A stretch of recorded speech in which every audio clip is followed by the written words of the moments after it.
श्रीगणेशाय नमः।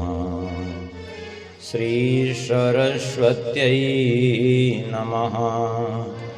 श्रीपुराणपुरुषोत्तमाय नमः। श्रीसीतारामाभ्यां नमः। श्रीराधाकृष्णाभ्यां नमः। श्रीलक्ष्मीनारायणाभ्यां नमः। श्री उमामहेश्वराभ्यां नमः। श्रीवाणी हिरण्यगर्भाभ्यां नमः।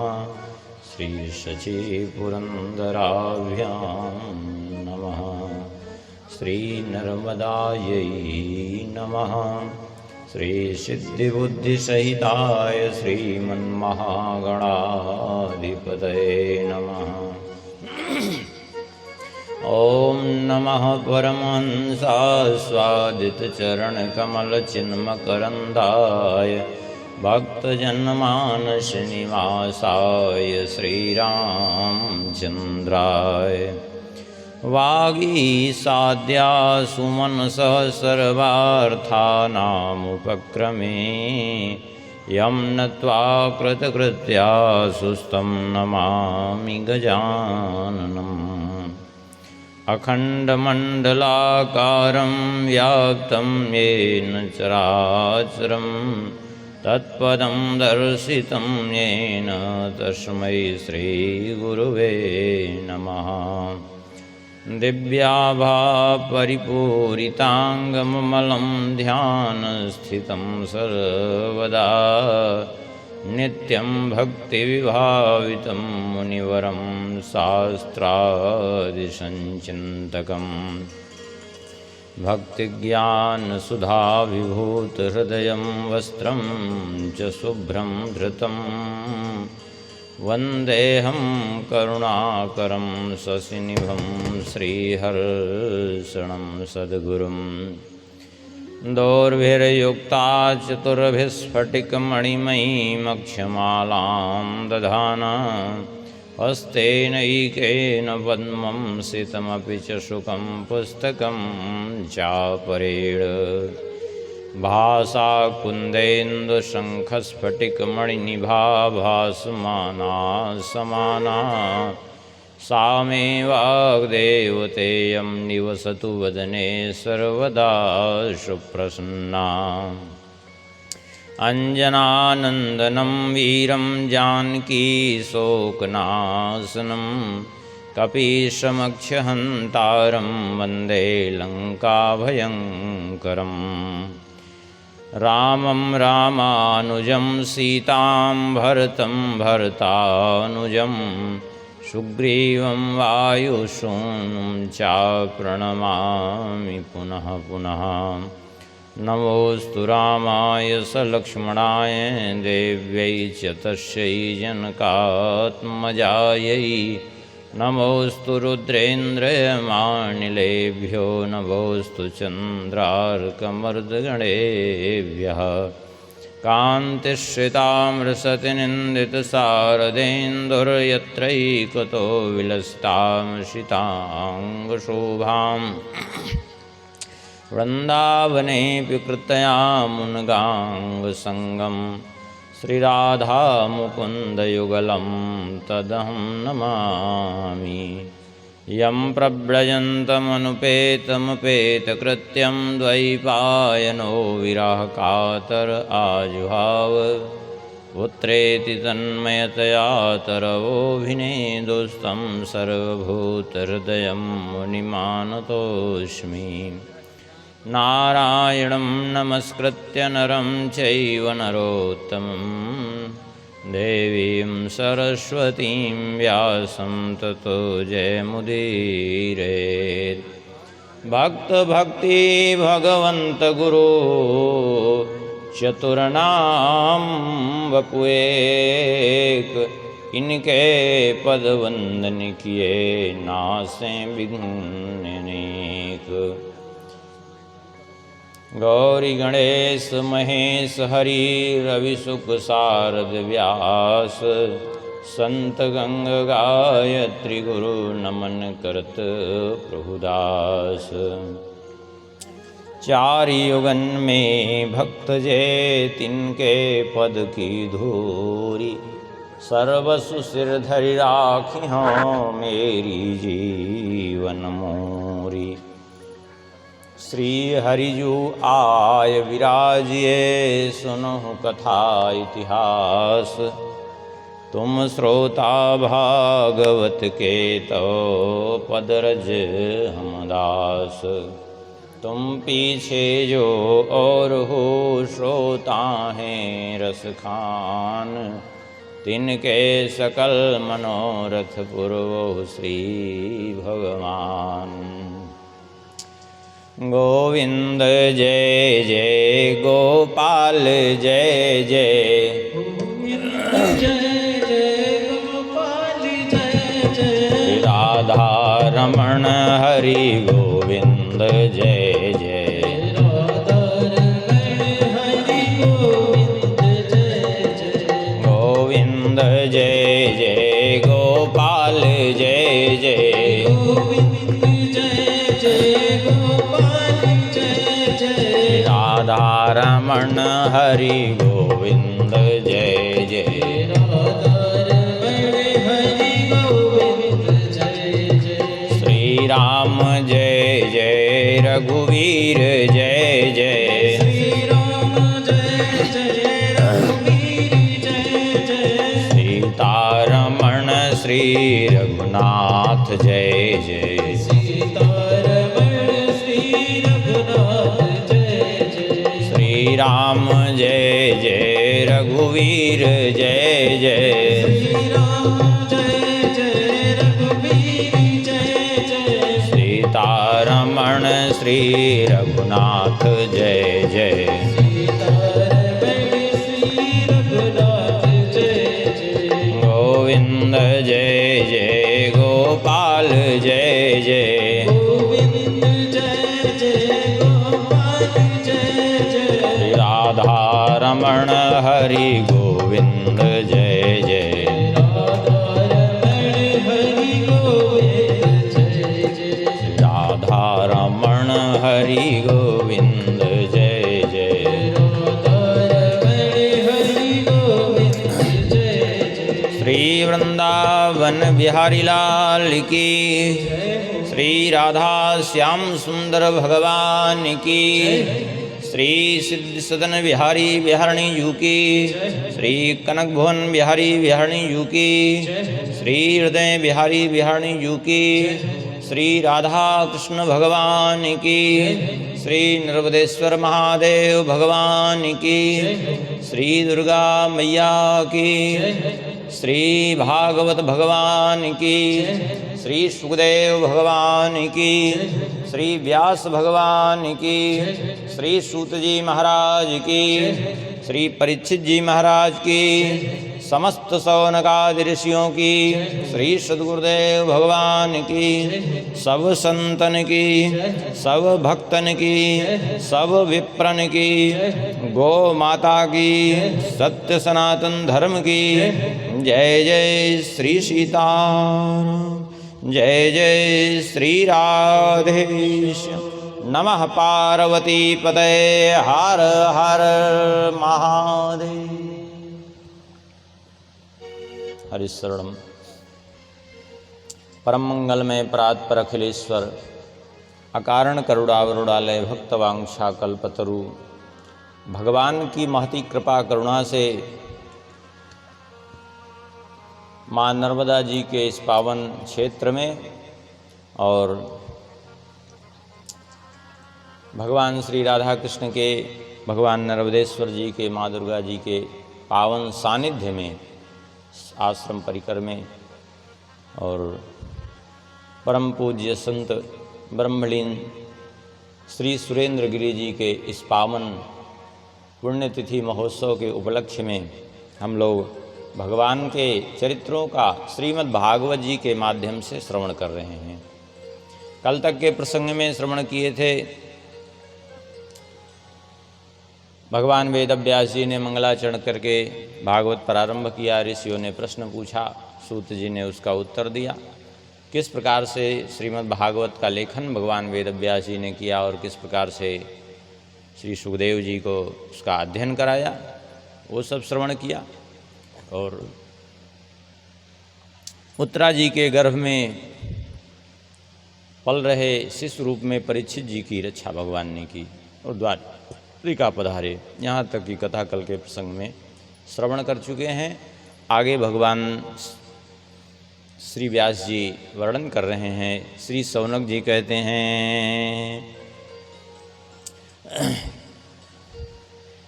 कि हे सूत जी, अश्वत्थाम्नोपसृष्टेन ब्रह्मशीर्ष्णोरुतेजसा उत्तराया हतो गर्भ ईसेना जीवितः पुनः। अश्वत्थामा के ब्रह्मशिर अस्त्र के प्रभाव से उत्तरा जी का गर्भ नष्ट हो चुका था, लेकिन भगवान ने पुनः जीवित कर दिया। महाभारत में तो ऐसा वर्णन है कि मृत अवस्था में ही जन्म लिए थे, भगवान ने बाद में जीवित कर दिया, ऐसा वहाँ वर्णन है। यद्यपि थोड़ा सा अंतर है, क्योंकि श्रीमद् भागवत जी में पद्मकल्प की कथा वर्णित है और महाभारत में वाराह कल्प की कथा वर्णित है। थोड़ा सा फाड़, इसलिए वो भी अपनी जगह ठीक है कि बाद में जीवित कर दिया और यहाँ भगवान ने दिव्य तेज से ब्रह्मास्त्र को विफल करके सुरक्षित किया, तात्पर्य है। कहते हैं इधर जो है कुछ समय बाद उस बालक का जन्म हुआ। अब जब बालक का जन्म हुआ तो बालक जन्म लेने के बाद चारों ओर दृष्टि घुमा करके देखता है और उसके चिंतन में वही है कि आखिर कौन है वह जिसने मेरी रक्षा की। गर्भ में मैं जब जल रहा था उस अस्त्र के प्रभाव से, तो जिसने मेरी रक्षा की वो कहाँ है? जो मेरे चारों ओर घूम घूम करके परिभ्रमंत मुल्का भ्रामयंताम तम गनाम हो, चारों ओर घूम घूम करके मेरे चारों ओर गदा घुमा रहा था, वह महापुरुष कौन है? और इतने लोगों में मुझे उनका दर्शन क्यों नहीं हो रहा है? इस प्रकार से देखते। इसीलिए इनका नाम परीक्षित हो गया। बाकी इनका नाम था विष्णुरात। इनका नाम रखा ब्राह्मणों ने, बोले तस्मान नाम्ना विष्णुलोक रात इति लोके बृहच्छ्रवा।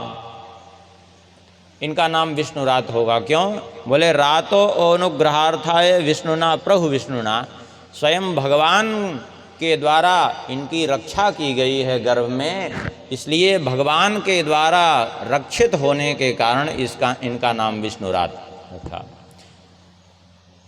श्री युधिष्ठिर जी ने प्रश्न किया ब्राह्मणों से, अपे सवंश्यान राजर्षीन् पुण्यश्लोकान् महात्मनः अनुवर्तिता स्विद्यसा साधुवादेन सत्तमाः। युधिष्ठिर जी ने कहा, हे महात्मा, हे ब्राह्मणों, कृपा करके ये तो बताइए कि ये बालक क्या हमारे वंश के अनुसार अपने वंश की कीर्ति को उज्जवल करेगा? क्या हमारे पवित्र कीर्ति वंश के राजर्षियों के पथ का अनुसरण करेगा? सुनकर के ब्राह्मणों ने कहा, पार्थ प्रजाविता साक्षात् इच्छाकुरिव मानवः ब्रह्मण्यस्य शरण्यस्य ब्रह्मण्य सत्यसंधस्य रामो दासरथिर्यथा। ब्राह्मणों ने कहा, हे कुंती पुत्र धर्मराज, ये मनु जी के पुत्र इक्ष्वाकु के समान प्रजा का पालन करने वाला होगा। दशरथ नंदन श्री राम जी के समान ब्राह्मण भक्त और सत्य प्रतिज्ञ होगा, उसी नर नरेश शिवी के समान शरणागत वत्सल होगा, दुष्यंत पुत्र भरत के समान अपने वंश का यश विस्तार करने वाला होगा, और सहस्रबाहु अर्जुन और अपने दादा अर्जुन के समान धनुर्धर होगा, सिंह के समान पराक्रमी, हिमालय के समान आश्रय लेने वाला, पृथ्वी के समान तितिक्षु, शंकर जी के जैसा कृपालु होगा, रंति देव के समान उदारता और ययाति जी के समान धार्मिकता होगी इसमें, बलि के समान धैर्य और प्रहलाद जी के समान भगवान के चरणों में निष्ठा वाला होगा। सुन करके युधिष्ठिर जी बड़े प्रसन्न हुए। ब्राह्मणों ने कहा कि सारी चीज़ें उत्तम ही उत्तम हैं, बस केवल एक ही कमी है। बस क्या? बोले वो कमी ये है कि भविष्य में एक समय ऐसा आएगा कि एक ब्राह्मण के द्वारा श्रापित होने के कारण तक्षक नाग के दंशन से मृत्यु होगी। सुन करके युधिष्ठिर जी उदास हो गए। बोले उदास होने की जरूरत नहीं है, क्योंकि भले ही इनको श्राप लगेगा, लेकिन वो श्राप भी इनके लिए वरदान ही साबित होगा। वो जीवन का सबसे महत्वपूर्ण समय होगा इनके लिए। क्यों? क्योंकि भगवान श्री सुखदेव जी के श्रीमुख से श्रीमद् भागवत श्रवण करके परम धाम को पधारेंगे। सुन करके युधिष्ठिर जी बड़े प्रसन्न हो गए। ये तो बहुत अच्छी बात है। श्री युधिष्ठिर जी ने कृपाचार्य को आचार्य बना करके 3 अश्वमेध यज्ञ किए हैं।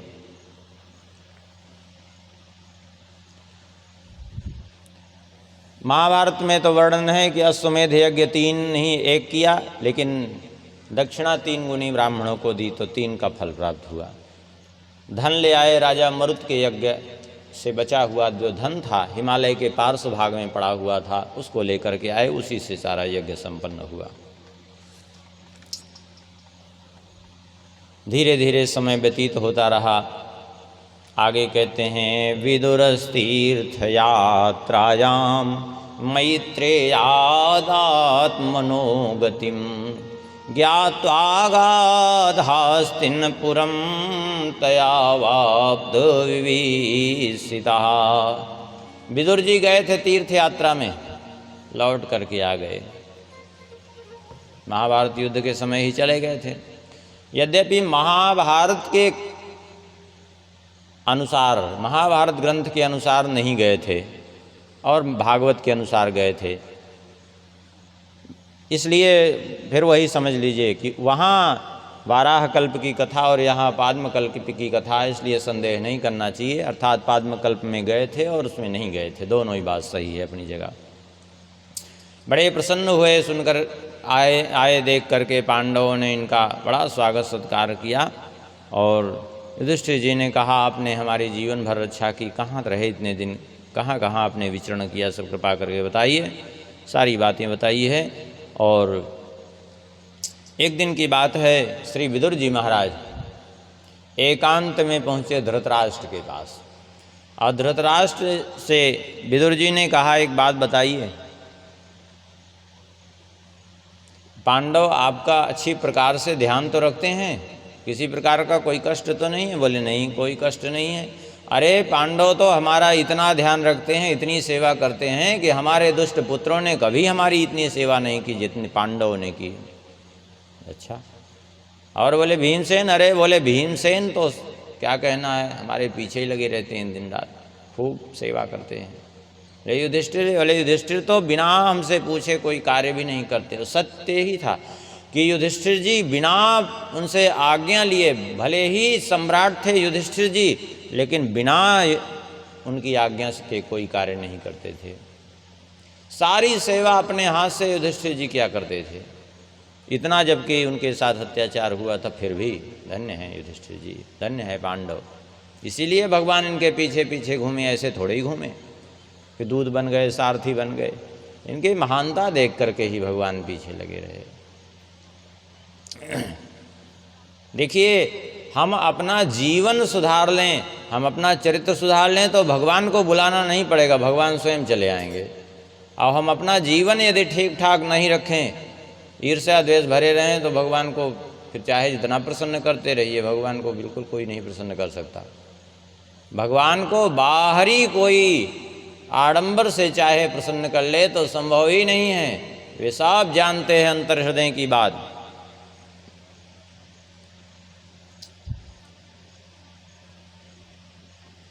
सारी बात सुनने के बाद श्री विदुर जी ने कहा, विदुर जी ने कहा कि आपको लज्जा नहीं आती? किस चीज़ की? अरे बोले, जिन पांडवों को आपने इतना कष्ट दिया, अहो महीयसी जंतोर जीविता सायया भवान भीमापवर्जितं पिंडम आदत्ते गृहपालवत्। जिन पांडवों को आपने इतना कष्ट दिया, जीवन भर प्रताड़ित किया, आपके पुत्रों ने विष दिया, जिन भीमसेन को विष दिया, और उन्हीं भीमसेन के टुकड़े पर पल रहे हो। जिन पांडवों को आपने लाक्षागृह में जला करके भस्म करने की चेष्टा की, जिन पांडवों को आज्ञा दे करके अपने सामने छल पूर्वक जुआ खिलवाया, अपमानित करवाया, और उनके टुकड़े खा करके जीवित करने में आपको सुख की अनुभूति हो रही है, लज्जा नहीं आई आपको? कैसे ग्रहण करते हो? आदत्ते गृहपालवत्, एक कुत्ते के समान टुकड़े पर जीवित रहने वाले। किस लिए? श्री राम जय राम जय जय राम,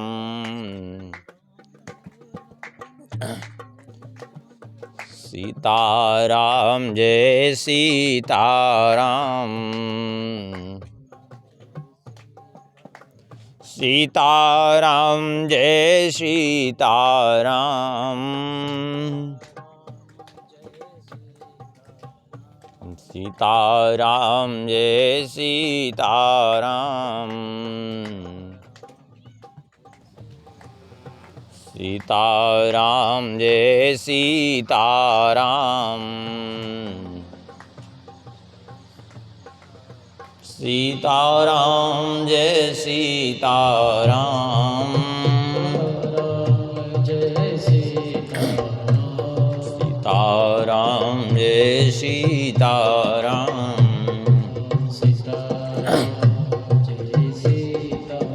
श्री सीतारामचंद्र भगवान की। कहा कि आप आखिर इतनी जीवित रहने की आशा अब किस लिए बची है? क्या मतलब मर जाऊं? अरे विचार तो करो, तुम्हारे 100 पुत्र तुम्हारे सामने मारे गए, तुम्हारे कर्मों से। दामाद एक था जयद्रथ, वो भी मारा गया। अब आगे पीछे बचा कौन? लेकिन फिर भी जीवित रहने की ऐसी दुराशा तुम्हारी जो बनी हुई है कि दूसरे के टुकड़े खा करके, उनके टुकड़े जिनको जीवन भर शत्रु मानते रहे, उनके टुकड़े खा करके जीवित रहने की धन्य है तुम्हारी आशा। किंतु मैं आज फिर से, यद्यपि मैंने आजीवन आपको समझाया, लेकिन आपकी कोई बात समझ में नहीं आई, लेकिन फिर आज अंतिम बार आपको समझा रहा हूं। अभी भी समय है, चेत जाओ, क्योंकि आपके ही कर्मों का फल मिला आपको कि आपके ही सामने आपके पुत्र मारे गए, सारा वंश विनष्ट हो गया आपका। तो कुछ तो आपके कर्मों का फल मिल गया है, और कुछ और जो आपने कर्म किए हैं वह भी फल बन करके सन्मुख उपस्थित हो, आपको नरकों में जाना पड़े, विभिन्न योनियों में भटकना पड़े। इससे अच्छा यह है कि अपने मन को भगवान में लगा करके अपने पापों का प्रायश्चित्त कर लीजिए। धृतराष्ट्र जी को इसके पहले भी बहुत विदुर जी ने समझाया था, लेकिन पुत्र मोह बस अंधे होने के कारण समझ में बात नहीं आई। लेकिन आज विदुर जी की बात धृतराष्ट्र को लग गई और धृतराष्ट्र ने कहा, भैया विदुर, अब तो तुम ही हमको मार्ग दिखाओ, हम तो अंधे हैं, क्या करें। विदुर जी ने कहा, कुछ नहीं, बस एक ही उपाय है कि बस सीधा जो है, अब किसी से बताने की ज़रूरत नहीं, किसी से कुछ कहने की ज़रूरत नहीं, आप यहाँ से उत्तराखंड की ओर प्रस्थान कर जाइए और जा कर के अपने पापों का प्रायश्चित्त करके अपने देह का परित्याग करिए, भगवान का स्मरण करते हुए, जिससे कि आपका ये जीवन सुधर जाए। आज भी यदि चाहें तो जीवन सुधर सकता है। अनेकानेक जन्मों की बिगड़ी एक क्षण में सुधर जाए। कब? गोस्वामी जी कहते हैं, बिगड़ी जन्म अनेक की सुधरे अब ही आज। अनेकानेक जन्मों की बिगड़ी अभी सुधर जाएगी, आज इसी क्षण सुधर जाएगी। कब? बोले, होई राम को नाम जप तुलसी सहित विराव। संसार से विमुक्त होकर के भगवान का नाम जप करो, बस आज सब सुधर जाएगी। आज धृतराष्ट्र के जो विवेक के नेत्र थे वो खुल गए और तुरंत जो है विदुर जी के साथ ही चल पड़े। धृतराष्ट्र, गांधारी और विदुर जी तीनों ही बिना किसी से बताए रात में ही प्रस्थान कर गए। वैसे महाभारत में तो वर्णन है कि कुंती जी भी साथ में गई हैं और विदा लेकर के गए हैं, लेकिन भागवत के कल्प के अनुसार बिना किसी से बताए रात में ही चले गए।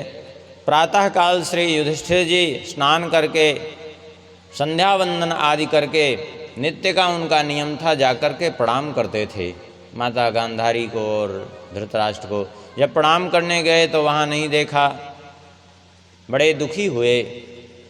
तब श्री नारद जी ने आकर उनको सांत्वना दी, बोले आपको दुखी होने की आवश्यकता नहीं है, वो गए हैं अपना कल्याण करने के लिए, लेकिन अब उनके मार्ग में बाधक भी मत बनो, क्योंकि संतान का कर्तव्य केवल मोह में पड़े रहना ही नहीं, बल्कि ऐसा कर्म करना जिससे कि उनके माता पिता का उद्धार हो जाए, वह भी है।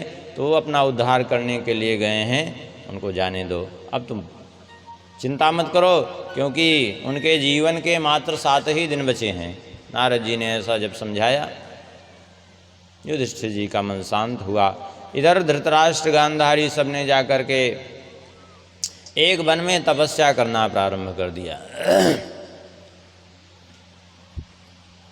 वन में आग लग गई तो इन्होंने कहा विदुर जी से कि अब मेरा यही उचित समय है कि मैं इस देह का यहीं परित्याग कर दूं, आप चले जाइए। तो विदुर जी तो उस वन से निकल गए हैं और गांधारी जी ने धृतराष्ट्र के साथ उसी वन में ही रहते हुए गंगा जी के तट पर भगवान का चिंतन करते हुए अपने देह का अग्नि में जल करके परित्याग किया, इसलिए उनकी सद्गति हो गई। कैसे भी हो, भगवान में मन लगा हो या न लगा हो, लेकिन सद्गति तो हो गई, इसलिए कि एक तो गंगा जी का तट, दूसरे लगाने का तो प्रयास कर रहे थे। तो इधर कुछ समय बीता, एक दिन की बात है, अर्जुन गए हुए थे द्वारिका। 7 महीने बीत गए, लौट करके नहीं आए, बड़े अपशकुन दिखाई पड़ रहे थे युधिष्ठिर जी को। तो भीमसेन से कहने लगे, गता सप्ताधुना मासा भीमसेन तवानुजः नायाति कस्य वा हेतो नाहं वेदेदमंजसा। भैया भीमसेन, 7 महीने बीत गए अर्जुन को गए हुए, अभी तक आए ही नहीं, न जाने क्या हुआ, कोई अब तक उनकी सूचना नहीं है। और यहाँ मुझे बड़े बड़े अपशकुन दिखाई पड़ रहे हैं। जब मैं चलता हूँ तो गाय आदि हमारे बाएं ओर आ जाते हैं, और जो बुरे पशु हैं कुत्ते बिल्ली आदि ये दाहिनी ओर आ जाते हैं। देखिए स्वाभाविक रूप से नियम है कि मार्ग में चल रहे हों तो रास्ते में गाय हो, हाथी हो, पीपल हो, मंदिर हो, बरगद हो, तो जहाँ तक संभव हो सके इनको अपने से दाहिने करके चलना चाहिए। कुत्ते बिल्ली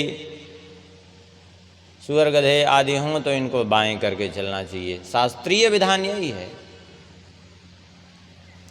जहाँ तक संभव हो।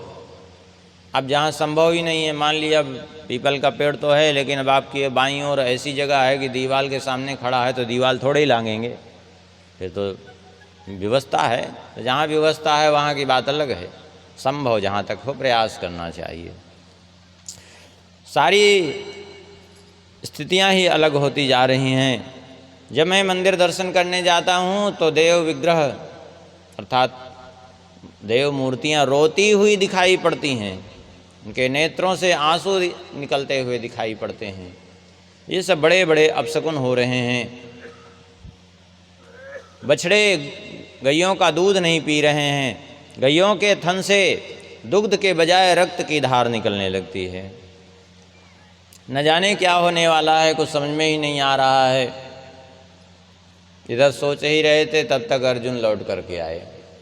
अर्जुन बड़े उदास थे, मुख पूरा मलिन हो गया था उनका, शरीर से जैसे सारी शक्ति ही क्षीण हो गई थी, मानो कालिमा छाई हो पूरे शरीर में, चेहरा मलिन। देख करके युधिष्ठिर जी ने पूछा क्या बात है, तुम इतने उदास क्यों हो, तुम्हारा मुख मलिन क्यों है? कहीं ऐसा तो नहीं कि इतने समय तक 7 महीने तुम द्वारिका में रह गए हो तो तुम्हारा अपमान हो गया हो, अथवा कहीं ऐसा तो नहीं कि किसी अपने से बराबरी वाले से अथवा जो है छोटे से हार गए हो, अथवा ऐसा तो नहीं कि बालक और वृद्ध बैठे रहे हों भूखे और तुमने भोजन कर लिया हो इसलिए तेजोहीन हो गए हो। कहीं ऐसा तो नहीं भगवान श्री कृष्ण ने तुम्हारा परित्याग कर दिया इसलिए तुम तेजोहीन हो गए हो।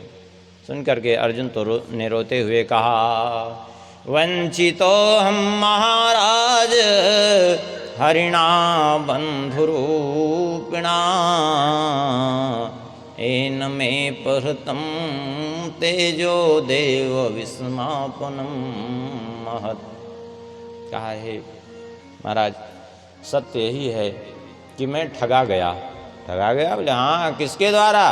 बोले श्री कृष्ण के द्वारा, जिनको हम अपना बंधु मानते थे, मेरा भाई मानते थे, मित्र मानते थे, उन्हीं के द्वारा। कैसे ठगे?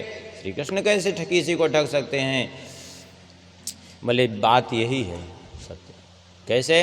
बोले उन्होंने हमारा परित्याग कर दिया, इस धरती का ही परित्याग करके वे चले गए अपने परम धाम को, जिनके प्रभाव से हमने इतने शत्रुओं पर विजय प्राप्त की, वनवास के समय बड़े बड़े कष्टों से निजात पाया, जिनके बल पर द्रौपदी को जीता, जिनके बल पर हमने अकेले ही 7 महारथियों समेत पूरी सेना को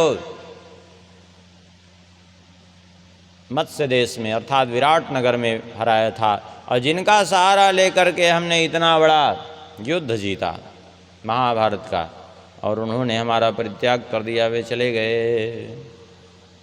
जैसे ही सुना यह शब्द, कुंती जी को तो एक क्षण भी नहीं लगा, तुरंत उसी क्षण अपने देह का ही परित्याग कर दिया। सुनते ही तुरंत देह से प्राण बाहर। और युधिष्ठिर जी ने भी उसके बाद किसी से एक शब्द कुछ कहा नहीं, तुरंत उनको परीक्षित जी को बुलाया, राजपद पर बैठा करके उनका अभिषेक कर दिया, और बिना किसी से कुछ कहे व्रत प्रारंभ करके वो चल दिया वहाँ से। एक वस्त्र धारण करके प्रस्थान किया। चारों भाइयों ने, द्रौपदी जी ने भी इनका ही अनुगमन किया, किसी से कुछ कहते नहीं, बस चले जा रहे हैं चुपचाप, न कुछ ग्रहण कर रहे हैं।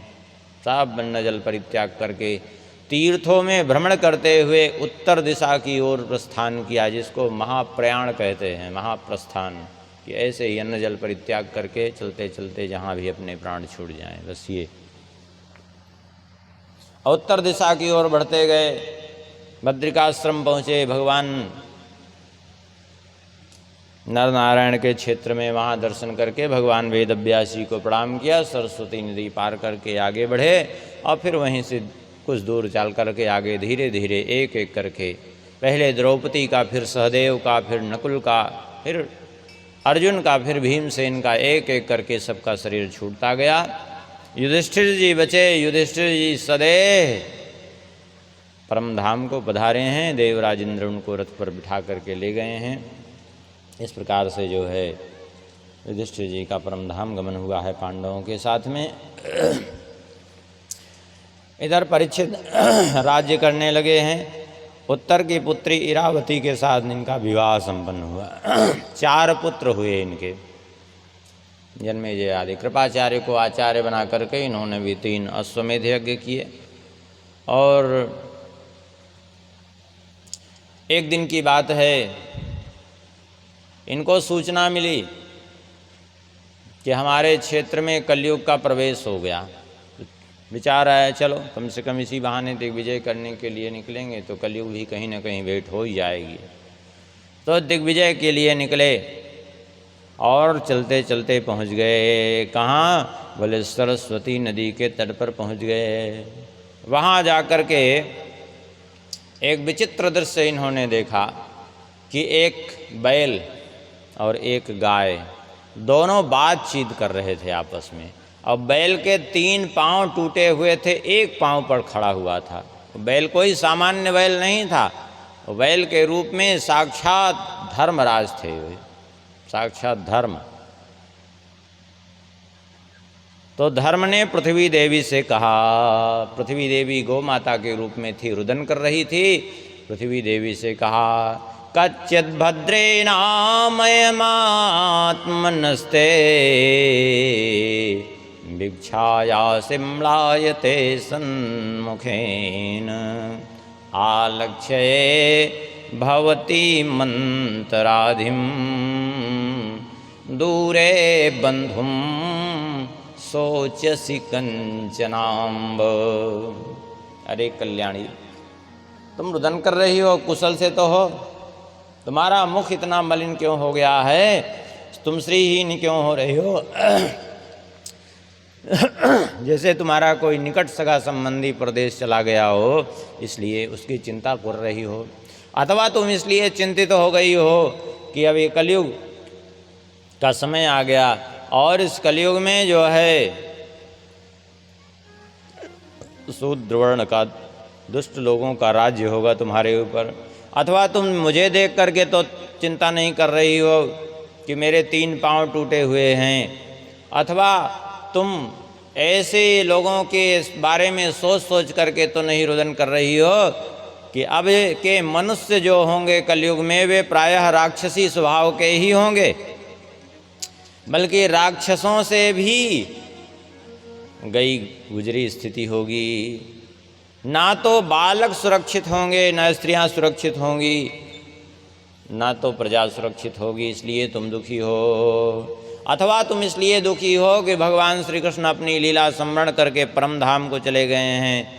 सुन करके पृथ्वी देवी जो गौ माता के रूप में थी, उन्होंने कहा बिल्कुल ठीक कहा आपने, मैं इन सब चीज़ के लिए तो दुखी हूँ ही, और भगवान के लिए भी विशेष दुखी हूँ, क्योंकि सत्यम शौचम दया शांतिस त्यागः संतोष आर्जवम् समोदमस्तपः साम्यं तितिक्षोपरति श्रुतम्।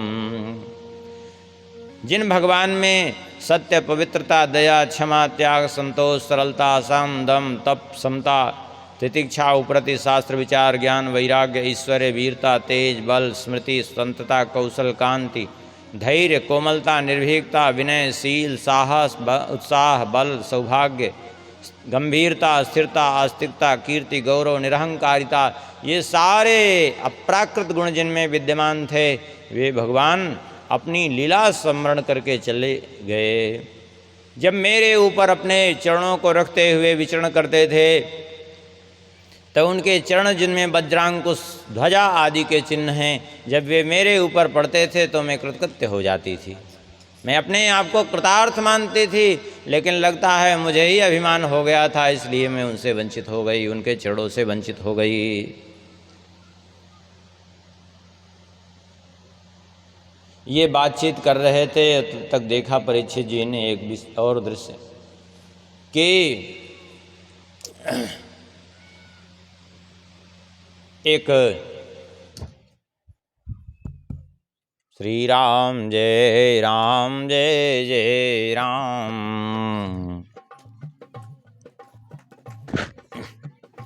सीताराम जय सीताराम, सीताराम जय सीताराम,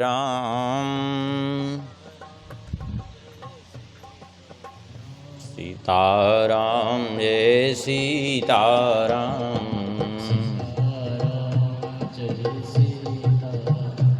श्री सीतारामचंद्र भगवान की जय। तब तक उन्होंने देखा कि एक व्यक्ति आया, स्वरूप से काला कलूटा, आचरण से शूद्रवत उसका स्वभाव प्रतीत हो रहा है, और सिर पर मुकुट भी धारण किए हुए है, और उस गाय बैल के जोड़े को आकर पीटना प्रारंभ कर दिया। देख करके परीक्षित जी कुपित हो गए, और परीक्षित जी ने जो है उसको डांटते हुए कहा, अरे मूर्ख, कौन है तू? कस्त्वं मच्छरणे लोके बलाधंस बलान्वली, नरदेवो शिवेशेण नटवत कर्मणा द्विज। अरे मूर्ख, तू है कौन जो मेरे शरण में रहने वाले इन जीवों पर तू अत्याचार कर रहा है? स्वरूप से तू तो राजा का वेश धारण किए हुए है, लेकिन कर्म से तू शूद्र प्रतीत होता है, कर्म से तू अत्यंत निंदित है, क्योंकि तुझे लज्जा नहीं आती ऐसे निरीह प्राणियों पर अत्याचार करते हुए। अब तो निश्चित ही मेरे द्वारा बद्ध है, और आज मैं तुझे नहीं छोड़ूंगा, कह करके मारने के लिए उद्यत हुए। और फिर परीक्षित जी ने धर्म से पूछा कि आप कौन हैं, कृपा करके आप अपना परिचय दीजिए, क्योंकि मुझे आप कोई सामान्य वृषभ नहीं प्रतीत होते, सामान्य बैल नहीं प्रतीत होते, क्योंकि सामान्य बैल इस तरह से मनुष्यों की भाषा में बातचीत नहीं करते। दूसरी बात यह है कि सामान्य कोई बैल एक पांव पर खड़ा नहीं हो सकता, एक पांव से चल नहीं सकता।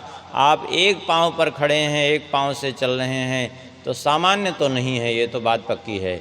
लेकिन अब कृपा करके अपना परिचय भी हमें दे दीजिए कि आप हैं कौन, और ये भी बताइए कि आपके 3 पांव किसने तोड़े? जो भी होगा अवश्य मेरे द्वारा दंड का पात्र होगा वो। सुनकर के धर्म ने कहा, वो जो बैल के रूप में थे, बहुत बढ़िया उत्तर दिया। न वयम क्लेश बीजानी यतः स्यो पुरुषर्षभ, पुरुषं तं बीजानीमो वाक्य भेद विमोहिता। और बैल के रूप में धर्म ने कहा कि समस्या तो यही है कि मैं अपने कष्ट देने वाले का नाम ही नहीं जानता। क्या मतलब? अरे किसने आपके पांव तोड़े, आप जानते ही नहीं? बोले नहीं। क्यों नहीं जानते भाई? क्या धोखे से किसी ने छल से तोड़ दिए? बोले नहीं। बोले फिर? बोले हम विभिन्न वाक्यों से मोहित होने के कारण शास्त्रों के, क्योंकि शास्त्र विभिन्न बात कहते हैं तो हम स्वयं समझ नहीं पा रहे हैं आखिर किसको बताएं कि किसने हमें कष्ट दिया। क्योंकि केचिद विकल्प वसना आहुरात्मानमात्मनः, स्वभावम परे के दैवमन्ये परे कर्म, स्वभावम परे प्रभुम। क्योंकि कुछ लोग जो द्वैत को मानते ही नहीं, एको हम द्वितीयो नास्ति, जिनकी दृष्टि में दूसरा कोई है ही नहीं, क्योंकि सभी प्राणियों में आत्मा तो एक ही है। तो जब दूसरा कोई है नहीं तो दूसरा कोई कष्ट दे कैसे सकता है। कुछ लोग प्रारब्ध को दुख का कारण मानते हैं, कुछ लोग कर्म को दुख का कारण मानते हैं, कुछ लोग कहते हैं हमारा समय खराब है इसलिए हमें दुख की प्राप्ति हो रही है, और कुछ लोग तो ईश्वर को ही दुख का कारण मान लेते हैं। तो हमें तो समझ में बात नहीं आई। अब आपको जो उचित समझे वो मान लीजिए। सत्य क्या है, देखिए कोई भी किसी को सुख दुख दे ही नहीं सकता। गोस्वामी जी ने बहुत बढ़िया बात कही, को न काहू सुख दुख करदाता, निज कृत कर्म भोग सब भ्राता। केवल अपने कर्मों का ही फल सबको मिलता है, बाकी कोई किसी को सुख दुख नहीं दे सकता।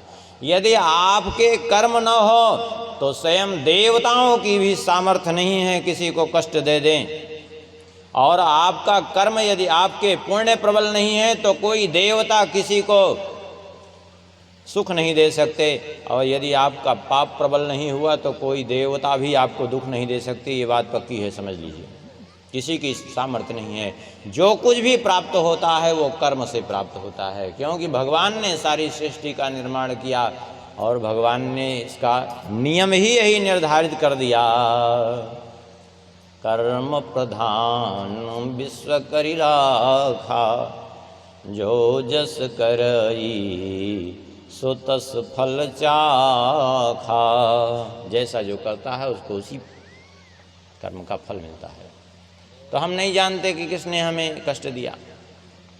सुन करके परीक्षित जी समझ गए, और परीक्षित जी ने कहा भले ही आपने नहीं बताया लेकिन मैं आपको पहचान गया कि आप कौन हैं। धर्मं ब्रवीसि धर्मज्ञ धर्मोऽसि वृषरूप धृक्, यद्य धर्म कृतः स्थानं शोचकस्यापि तद्भवेत्। आपने किसी का नाम इसलिए नहीं बताया क्योंकि जो पाप अधर्म करने वाले को लगता है, जो पाप करने वाले को जिस पाप के फल की प्राप्ति होती है उसी पाप के फल की प्राप्ति होती है उस कर्म की निंदा करने वाले को भी, माने अर्थात उस व्यक्ति की निंदा जो कर्म कर रहा है, उसके अवगुणों का वर्णन करने वाले को भी उसी फल की प्राप्ति हो जाती है। इसलिए आपने किसी का नाम नहीं बताया। देखिए किसी ने पाप किया, अब पाप किया तो उसकी कोई निंदा कर रहा है दूसरा, तो वह भी उसी फल का भागी होगा जो पाप कर रहा है, उसी फल का। क्यों? क्योंकि उसका क्या अधिकार है किसी के कर्मों का विवेचन करने की का, लेकिन फिर भी कर रहा है तो उसके फल का भागी होगा। जैसे एक कथा हम सुनाते हैं। एक बार एक महात्मा थे। अब महात्मा की कुटिया के सामने ही एक वेश्या रहती थी। अब महात्मा तो दिन भर भजन करते रहते थे, वो वेश्या तो वेश्या ही है, नगर नारी होती है वो, तो बहुत लोग उसके पास आते जाते रहते। महात्मा को अच्छा नहीं लगता। अब एक दिन महात्मा को बड़ी विचित्र बात है, उसका दोस्त तो दिखाई ही पड़ता था। सोचते कितनी दुष्टा है कि बताओ दिन भर जो है ऐसे ही दिन रात इसी में लगी रहती है। अभी धीरे धीरे उसी के दोस्त का चिंतन करना प्रारंभ कर दिया, और वो वेश्या दिन रात ये सोचती कि देखो मैं कैसी हूँ, पाप में लिप्त हूँ, और ये महात्मा कितने अच्छे हैं कि भजन कर रहे हैं। तो वो उनके गुणों का चिंतन करती और वो उनके दोषों का चिंतन करते। परिणाम ये हुआ कि उसके दोष का चिंतन करते करते वो नरक चले गए महात्मा। अब वो जो है स्वर्ग चली गई। क्यों? क्योंकि उनके गुणों का चिंतन कर रही थी, उसको अपने कर्म पर पश्चाताप हो रहा था। इसलिए किसी को की निंदा नहीं करनी चाहिए। इसलिए कबीरदास जी ने कहा ना, निंदक नियरे राखिए आंगन कुटी छवाए, बिन पानी साबुन बिना निर्मल करे सुभाए। किसी की निंदा मत करो, क्योंकि निंदा करके उसका केवल पाप अपहरण करके अपने पास लोगे।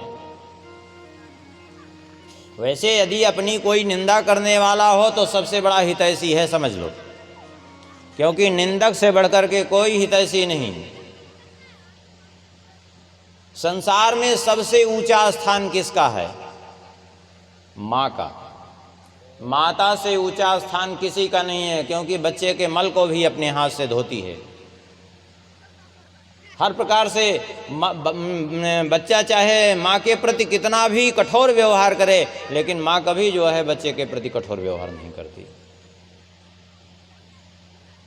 लेकिन माँ से भी श्रेष्ठ यदि कोई है तो निंदक। कैसे? बोले लोके गरीयसी माता मातृतोत्यधिका खला माता पुनाति हस्ताभ्याम खलस्तु जिह्वया मलम। लोक में सबसे ऊंचा स्थान माँ का है, क्योंकि माँ मल को हाथ से धुलती है। लेकिन ये निंदक लोग क्या करते हैं? बोले निंदक लोग उसके पापों को अपनी जिह्वा से वर्णन कर करके भक्षण कर जाते हैं। जग में हितुआ तीन हैं, निंदक, माई बाप। माँ मल धोए हाथ से, खल जीवन से पाप। इसलिए किसी की निंदा न करे।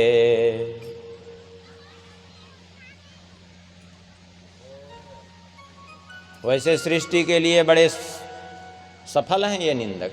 हाँ, नीतिकारों ने तो एक श्लोक लिखा, निंदका सूकराश्चैव विधिकृत सफला कृता। निंदक और सूकर ये विधाता की बड़ी सफल सृष्टि है। क्यों? बोले निंदका साधु शुद्ध्यन्ति ग्रामम शुद्ध्यन्ति सूकराः। निंदक लोग जो संतजन हैं, सत्पुरुष हैं, उनको पवित्र करते हैं निंदा कर करके।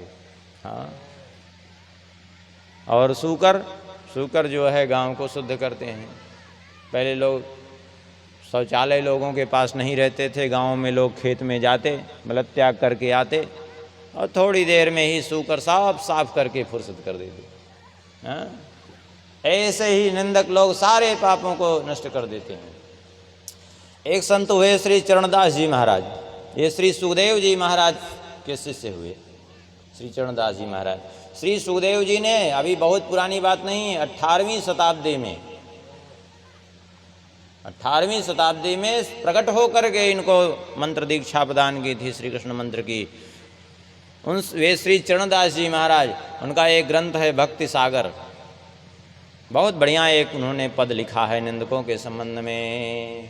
श्री चरणदास जी महाराज कहते हैं, साधो निंदक मित्र हमारा, साधो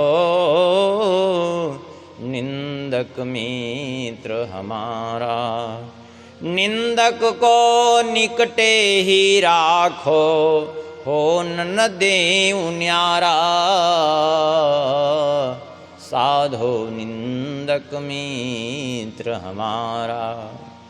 क्यों निंदक को निकट क्यों रखें? कहते हैं, पाछे निंदा करियग धोए, सुनि मन मिटे विकारा। क्योंकि पीछे निंदा करके पापों को धुल देता है ये। पाछे निंदा करियग धोए, सुनि मन मिटे विकारा। जैसे सोना ताप अग्नि में, निर्मल करत सुनारा, साधो निंदक मित्र हमारा। पीछे निंदा भले ही करेगा, आपको थोड़ा सा बुरा भी लगेगा, लेकिन वो आपको निर्मल बनाएगा। जैसे सुनार क्या करता है? बोले सुनार अग्नि में तपा करके सोने को एकदम खरा कर देता है, शुद्ध कर देता है, सोने को कुंदन बना देता है। ऐसे ही ये निंदक लोग पवित्र कर देते हैं। घन आहरण कस हीरा निबटे, कीमत लक्ष्य हजारा। ऐसे जांचत दुष्ट संत को, करण जगत उजियारा। देखिए, जीवन में कुछ चमक लाने के लिए, जीवन में कुछ उत्साह, कुछ तेज लाने के लिए तपना पड़ता है, कष्ट सहन करना पड़ता है। केवल ऐसे घर में बैठे सुख भोगने से कुछ कभी किसी को नहीं मिला, उसके लिए कुछ न कुछ सहन करना पड़ता है। जैसे हीरे को क्या करते हैं, बोले हीरे को घन से पीटते हैं। हाँ, हीरे का एक नाम है वज्र, क्योंकि इतना कठोर होता है, दिखता कांच जैसे है लेकिन कठोर इतना होता है कि उसको घन से पीटते हैं, बड़ी बड़ी हथौड़ी से पीटते हैं, तब जाकर के उस पर कुछ असर पड़ता है, तब उसकी कीमत बढ़ती जाती है। घन आहरन कसी हीरा निबटे, कीमत लक्ष्य हजारा, ऐसे जांचत दुष्ट संत को, कर्ण जगत उजियारा। साधो निंदक मित्र हमारा, जोग यज्ञ जप तप, जोग यज्ञ जप पाप कटन हित, करत सकल संसारा, बिन करनी मम कठिन करब, सब मेटे निंदक प्यारा। श्री चरणदास जी ने तो यहाँ तक कि निंदक को आशीर्वाद भी दिया, बोले सुखी रहो निंदक जग माही, होय न तन माखारा, हमरी निंदा करने वाला, उतरे भव निधि पारा। साधो निंदक मित्र हमारा, निंदक के चरणों की स्तुति, भाखों बारंबारा, चरणदास कह सुनियो साधु, निंदक साधक भारा। साधो निंदक मित्र हमारा। परीक्षित जी ने कहा, बस मैं समझ गया कि आपके चरण इस अधर्म के प्रभाव से टूट गए हैं। कलयुग में धर्म के एक चरण शेष रहता है। वो चरण क्या है? बने दान मेकम कलौ युगे, एक चरण वो है दान। चार चरण हैं कलयुग में, लेकिन कली माह एक प्रधान प्रगट जैन के दीने दान करे कल्याण। लेकिन अब तो उसमें भी बड़ी समस्याएं हैं। सब चीज़ में लोगों में छल कपट इतना भरता जा रहा है कि उसको भी धीरे धीरे लोग नष्ट ही कर रहे हैं। और फिर कलयुग को मारने के लिए परीक्षित जी जैसे ही उद्यत हुए, उसने देखा कि हमें तो मार डालेंगे, तो वो जल्दी से चरणों में त्राहिमाम त्राहिमाम कह करके पड़ गया। मैं शरण में आया हूँ, मेरी रक्षा करिए दयावश। शरण में आए हुए का परित्याग नहीं करना चाहिए, उसकी रक्षा करनी चाहिए, ऐसा विधान है। स्वयं भगवान श्री राम जी भी कहते हैं, शरणागत कहूँ जे तजहि निज अनहित जनुमान, ते नर पावर पाप में तिनहि बिलोकत हान। तो शरणागत का परित्याग करना नहीं चाहिए, इसलिए छोड़ दिया। बोले ठीक है, हम तुम्हें जीवन दान देते हैं, लेकिन जाओ, तुम हमारे राज्य में नहीं रह सकते। बोले राज्य में आपके न रहें तो रहें कहाँ? मैं कलयुग हूँ, समय हमारा इस समय चल रहा है और संपूर्ण पृथ्वी पर आपका राज्य है। जब पृथ्वी पर हम रहेंगे नहीं तो रहेंगे कहाँ फिर? कम से कम कोई स्थान, अरे अपने क्षेत्र में ही, अपने राज्य में ही कुछ स्थान हमारा निश्चित कर दीजिए, हम वहीं रह लेंगे, कोई बात नहीं, सब जगह नहीं रहेंगे।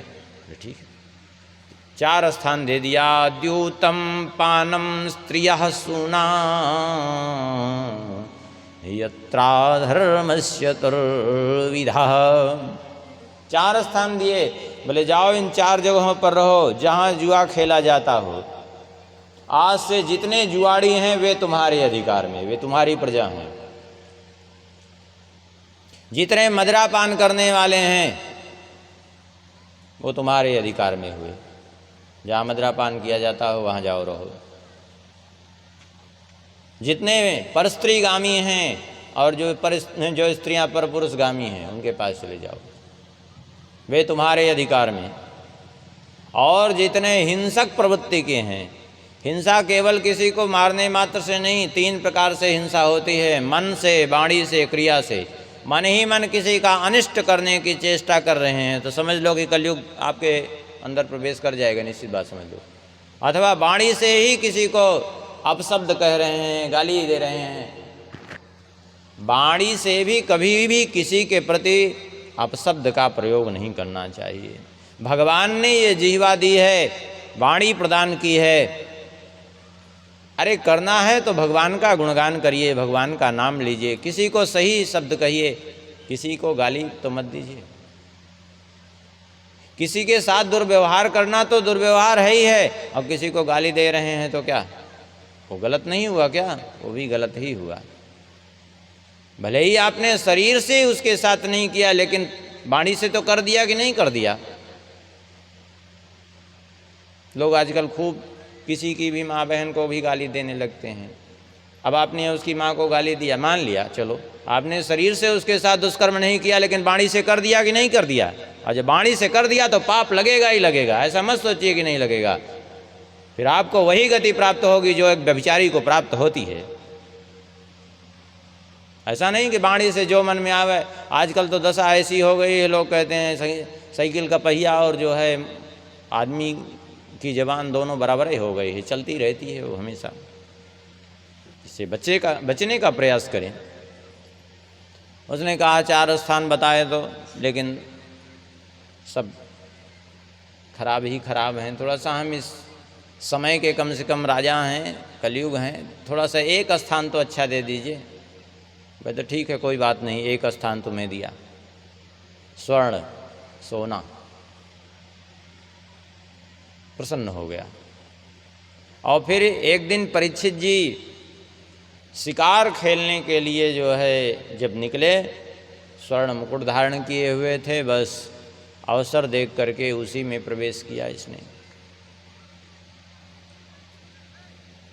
देखिए, यद्यपि धातु नामस्मि कांचनम, भगवान ने कहा धातुओं में स्वर्ण मेरा ही स्वरूप, लेकिन फिर भी यदि अधर्म से धन इकट्ठा होगा तो निश्चित रूप से कलयुग ही उसमें वास करेगा, पक्की बात समझ लो। शिकार खेलने के लिए निकले, गए शिकार खेलने के लिए, तो भूख प्यास से अत्यंत व्यथित हो गए। अब एक बात आ गई शिकार की, तो इसको भी समझ लीजिए। शिकार भी हिंसा तो हुई, लेकिन ये शिकार जो है राजाओं के लिए, राजकुमारों के लिए, क्षत्रियों के लिए विहित कर्म है। लेकिन शिकार करना किसका चाहिए, ये महत्व की बात है। ऐसे नहीं कि जिसको मन में आया उसको मार दिया जाके, नहीं, ये शिकार की विधि नहीं है। शिकार की एक मर्यादा निश्चित की गई है कि किसको मारना है। जैसे उदाहरण लीजिए,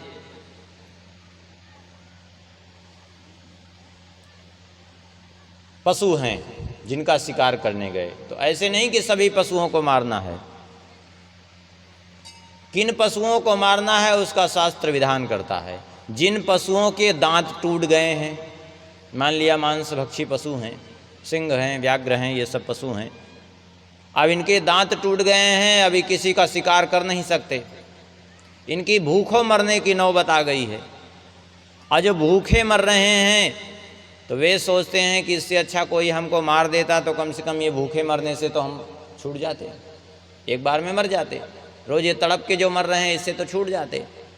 और जब वे स्वयं शिकार नहीं कर सकते, अशक्त हो जाते हैं, तो दूसरे पशु क्या करेंगे, छोटे मोटे पशु भी जो भेड़िया आदि हैं, वे भी उनके मांस को नोच नोच करके खाते हैं।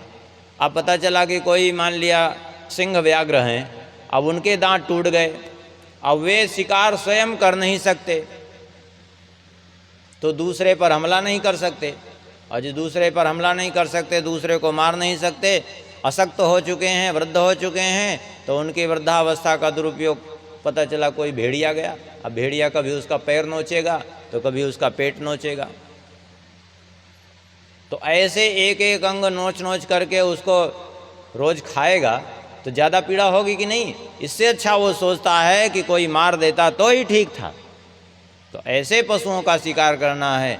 और जो नरभक्षी हो गए हैं, गांव के समीप आ गए हैं, लोगों के लिए घातक हो गए हैं, उनके लिए विधान है कि उनका शिकार कर देना चाहिए। ऐसे कृष्ण मृग जो वृद्ध हो गए हैं, भाग नहीं सकते, उनके शिकार का विधान है, क्योंकि वे भी जो है भाग कर अपने जीवन की रक्षा नहीं कर सकते। दूसरे पशुओं से उनको भय उत्पन्न रहता। बाकी ऐसे नहीं कि जैसे मन में आया शिकार करे। तो शिकार के लिए गए तो संयोग बसात चलते चलते पहुंच गए समीक जी के आश्रम में। भूख प्यास से विकल थे। समीक मुनि तो समाधि में थे, जा कर के जल मांगा। अब जो समाधि में है उसको बाहर का क्या बोध कि क्या बाहर कौन आया कौन गया, कोई उत्तर जब नहीं मिला तो कलयुग मस्तिष्क में प्रवेश किया अवसर देख करके, और तुरंत जो है उसकी प्रेरणा से इनके मन में आया कि ये जानबूझ करके ये समाधि का ढोंग रच रहे हैं, वास्तव में ये कैसे महात्मा हैं, महात्मा नहीं हो सकते। कलयुग की प्रेरणा से ऐसी मन में बात आई है तुरंत जो है, क्योंकि कलयुग ने ऐसी प्रेरणा दी ही इसीलिए कि जब तक ये रहेंगे तब तक मेरा वर्चस्व नहीं हो पाएगा इनके सामने। बस कुपित होकर के मरा हुआ एक सांप था, उसी को लपेट दिया गले में, चले गए अपने राजभवन। वहाँ जाकर जैसे ही मुकुट उतारा तैसे ही इनको बोध हुआ, बड़े दुखी हुए और दुखी होकर के अब विचार करने लगे ऐसे कैसे अपराध हो गया हमसे। इधर हुआ ये कि जब ये सर्प डाल करके चले गए तो दूर से एक बालक ने देखा ये दृश्य। वो बालक भागता हुआ गया, इन्हीं का एक पुत्र था समीक जी का, जिनका नाम था श्रृंगी। श्रृंगी वो भी अभी बालक ही था, खेल रहा। देखिए अब श्रृंगी की बात आ गई तो ये भी समझ लीजिए, एक श्रृंगी हुए त्रेता युग में, जो दशरथ जी का यज्ञ कराए आकर के श्रृंगी ऋषि वशिष्ठ बुलावा, पुत्र काम शुभ यज्ञ करावा। और ये श्रृंगी हुए कलयुग में, इनकी अवस्था 5 साल की थी जब इन्होंने श्राप दिया। ये समीक जी के पुत्र हुए, और वो श्रृंगी जो त्रेता में थे वो विभांडक जी के पुत्र थे। तो दोनों, उनका नाम था ऋष्य श्रृंग, जिनको श्रृंगी कह करके वहाँ संबोधित किया, और ये श्रृंगी अलग थे। तो इन्होंने श्राप दे दिया कुपित होकर के कि जिस राजा ने मेरे पिता के गले में सर्प डाला है, मैं श्राप देता हूँ कि उसको जो है तक्षक दंशन करेगा और उसकी मृत्यु हो जाएगी। इति लंघित मर्यादम तक्षकः सप्तमे हनि दंक्षति स्म कुलांगारम चोदितो में ततद्रुहम। ऐसे मर्यादा का उल्लंघन करने वाले कुलांगार राजा को मैं श्राप दे रहा हूँ कि 7 दिन में तक्षक दंशन से उसकी मृत्यु होगी, और कोई इसको नहीं टाल सकता। आकर के पिता के सम्मुख रोने लगा।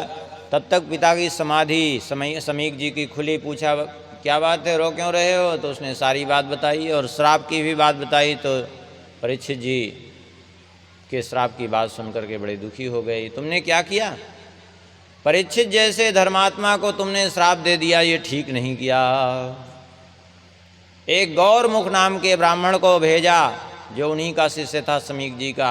कहा कि जाकर के परीक्षित जी को इसी समय सूचना दो कि उनको श्राप लगा है, 7 ही दिन उनके जीवन के बचे हैं, शीघ्र ही अपना कल्याण कर लें। इधर परीक्षित जी ने जैसे ही मुकुट उतारा था, उनको अपनी भूल का आभास हुआ और परीक्षित जी कहने लगे, ये मुझसे कैसा अपराध हो गया। अद्यैव राज्यं बलमृद्धकोशं प्रकोपितब्रह्मकुलानलो मे दहत्वभद्रस्य पुनर्न मे भूत् पापीयसी धीर्द्विजदेवोऽभ्या। आज ही मेरा राज्य बल राजकोष सब कुछ आज नष्ट हो जाए, मेरा जीवन भी ये समाप्त हो जाए, क्योंकि मैंने एक ब्राह्मण का, एक ऋषि का तिरस्कार किया है। इसलिए मुझे जीवन धारण करने का भी कोई अधिकार नहीं, जिससे कि भविष्य में किसी ब्राह्मण के प्रति, किसी गाय के प्रति, किसी महात्मा के प्रति, देवता के प्रति मेरे हृदय में कुबुद्धि न जगने पावे। इसका दंड तो मुझे मिलना ही चाहिए। अभी वैसे सोच ही रहे थे, तब तक सूचना मिली, गौरमुख ब्राह्मण ने जाकर के बताया कि आपको श्राप लग गया है, 7 ही दिन बचे हैं, अपना कल्याण कर लीजिए। सुन करके परीक्षित जी बड़े प्रसन्न हुए, दुखी नहीं हुए। अरे 7 दिन के कौन कहे, मैं तो 7 क्षण भी नहीं धारण करना चाहता इस देह को, लेकिन चलो 7 दिन का अवसर दिया और सूचना भी दे दी कल्याण करने के लिए। कैसी कृपा की हम पर। और तुरंत उसी क्षण बिना कुछ विचार किए जन्मेजय को राजपथ पर बैठाया, तिलक कर दिया, चल दिए वहाँ से। अब कहाँ पहुँचे? बोले गंगा जी के तट पर। क्यों गंगा जी के तट पर गए? क्योंकि आवै लसच्छ्री तुलसी विमिश्र कृष्णांघ्रिरेण्यभ्यधिकां मुनेत्री पुनातिलोकान् वयत्र शेषां कस्तां न सेवेत मरीष्यमाणः। गंगा जी साक्षात भगवान के चरणों से प्रवाहित हो रही हैं, भगवान के चरणों से निकले हुए उनका चरणोदक हैं। नास्ति गंगा समम तीर्थम, गंगा जी के समान कोई तीर्थ नहीं। इसलिए गंगा जी के तट पर पहुँचे। कौन ऐसा मरणासन्न है जो गंगा जी का सेवन न करे? इसलिए जब मरना हो तो गंगा जी का तट उत्तम माना जाता है, इसलिए गंगा जी के तट पर पहुँचे।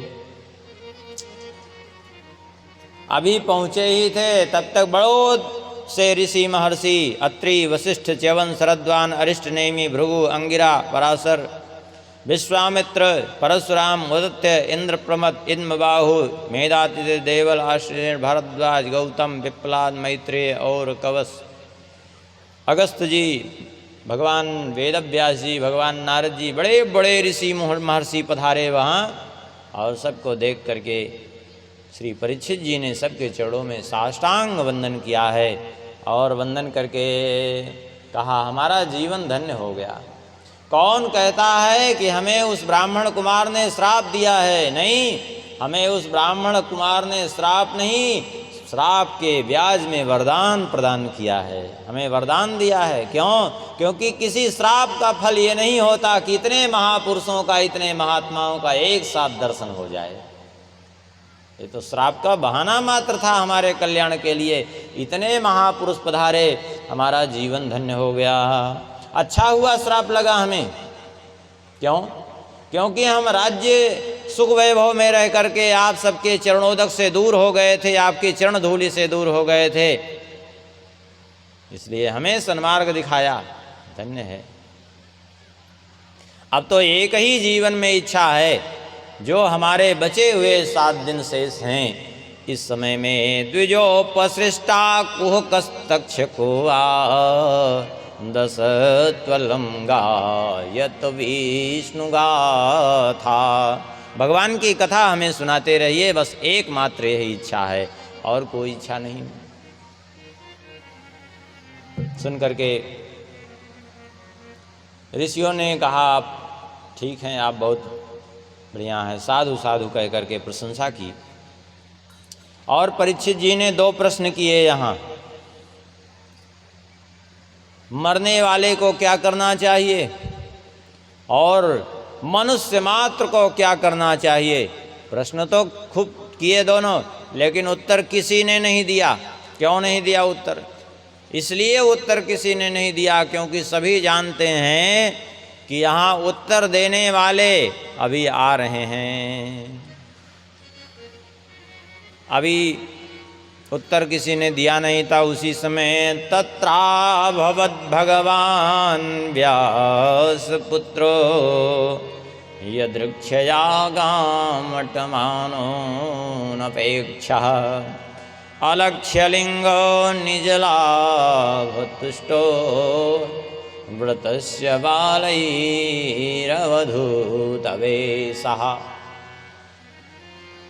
उसी समय भगवान वेदव्यास जी के पुत्र भगवान श्री सुखदेव जी वहीं पधारे। कैसे हैं श्री सुखदेव जी? शरीर पर एक वस्त्र भी नहीं है, बिल्कुल ऐसे ही दिगंबर, क्योंकि किसी चीज की अपेक्षा ही नहीं है। 16 वर्ष की अवस्था है, अद्भुत स्वरूप है, दिव्य तेज से संपन्न स्वरूप है। बिल्कुल ऐसे लगते हैं जैसे स्वयं श्री कृष्ण ही बिना वस्त्र के पधारे हों, ऐसे दिव्य स्वरूप। क्योंकि श्री सुखदेव जी हैं कौन? नंदनंदन रूपस्तु श्री सुको भगवान ऋषि। साक्षात नंदनंदन श्री कृष्ण ही श्री सुखदेव जी के रूप में अवतरित हुए हैं। श्री सुखदेव जी को देख करके बहुत, यद्यपि वहाँ बालक चारों ओर से घेरे हुए थे, कुछ स्त्रियां भी थी, इनके स्वरूप को देख करके सब मुग्ध हो रहे थे और घेरे हुए थे कि इतना सुंदर स्वरूप, कैसे पागल हो गया बालक, ऐसे ही समझ रहे थे। क्योंकि बिना वस्त्र के घूम रहे थे, तो देख करके यही सब समझे बालक और स्त्रियां कि लगता है थोड़ा सा मानसिक संतुलन खराब हो गया है। लेकिन जैसे ही सभा में पधारे जितने ऋषि महर्षि थे, यहाँ तक कि श्री सुखदेव जी के पिता वेदव्यास जी भी वहीं थे, वेदव्यास जी के पिता पराशर जी भी वहीं थे, पराशर जी के बाबा वशिष्ठ जी भी वहीं थे, श्री नारद जी, भृगु जी, अंगिरा जी, सब बड़े बड़े ऋषि महर्षि सब उठ करके खड़े हो गए। सबने साष्टांग लेट करके प्रणाम किया। ये देख करके तो सब भाग गए। बोले ये तो लगता है हम जिसको पागल समझ रहे हैं वो पागल नहीं, ये कोई महापुरुष हैं। अवस्था जिनकी इतनी कम, लेकिन फिर भी ऐसे महापुरुष हैं कि बड़े बड़े अरबों अरबों वर्ष की आयु जिनकी, ऐसे महापुरुष भी चरणों में साष्टांग प्रणाम कर रहे हैं। सब वापस चले गए।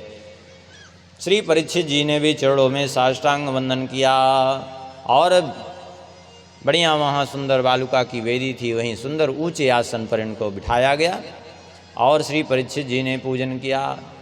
और बहुत बढ़िया बात श्री परीक्षित जी ने कहा, अहो अद्य वयं ब्रह्मन् सत्सेव्या क्षत्रबन्धवा कृपया तिथिरूपेण भवद्भिस्तीर्थका कृता।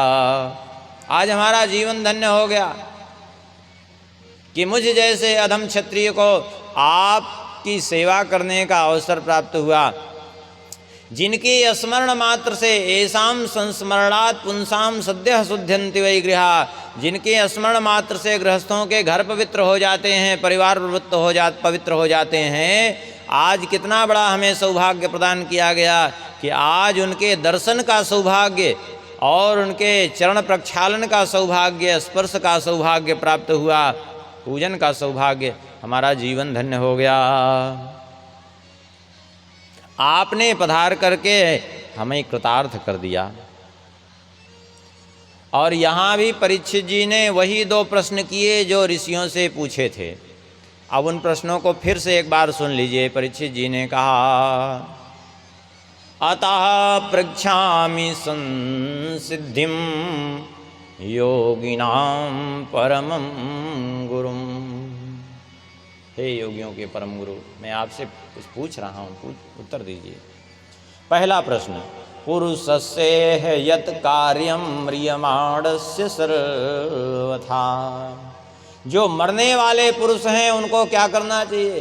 अर्थात जो मरने वाले हैं, यहाँ पुरुष से मतलब स्त्री पुरुष कोई भी हो, जो मरने वाले हैं उनको क्या करना चाहिए?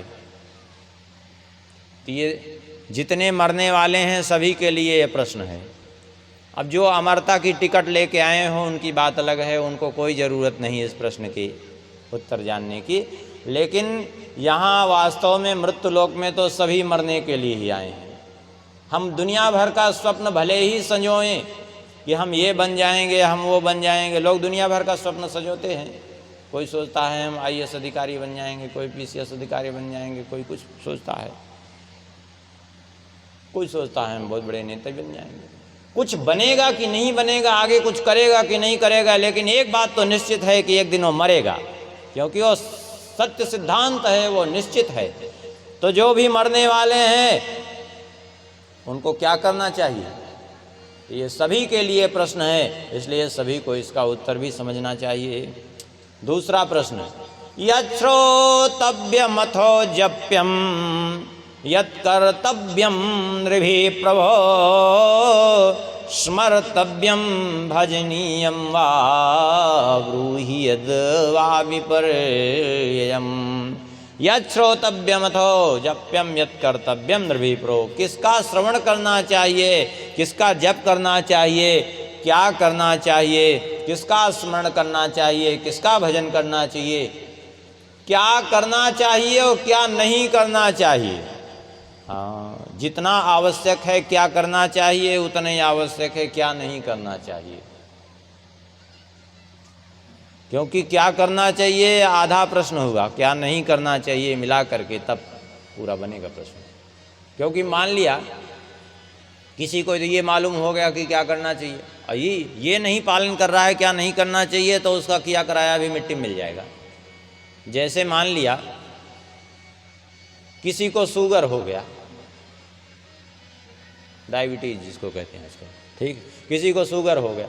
अब गया डॉक्टर के पास, डॉक्टर ने जांच की, खून जांच किया और कहा कि भाई आपको शुगर हो गया है, बहुत बढ़ गया शुगर आपका, तो क्या करें। बोले ये लो गोली, एक गोली सुबह एक गोली शाम को ले लेना, शुगर कम हो जाएगी। ठीक है।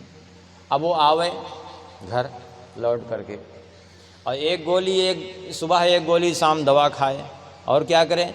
बोले डॉक्टर ये तो बता दे कि जो है एक गोली सुबह एक गोली शाम दवा ले लेना, लेकिन ये ना बतावे कि क्या नहीं करना है। अब आवे तो क्या करे। बोले घर आकर के 10 रसगुल्ला सवेरे खाए, और फिर 2 कटोरा खीर पिए दोपहर को जम के, और फिर शाम को भी 4-6 रसगुल्ला बालूशाही चट कर जाए। आप बताओ 2 गोली काम करेगी? कुछ पता चलेगी 2 गोली कहाँ गई? अरे कुछ नहीं।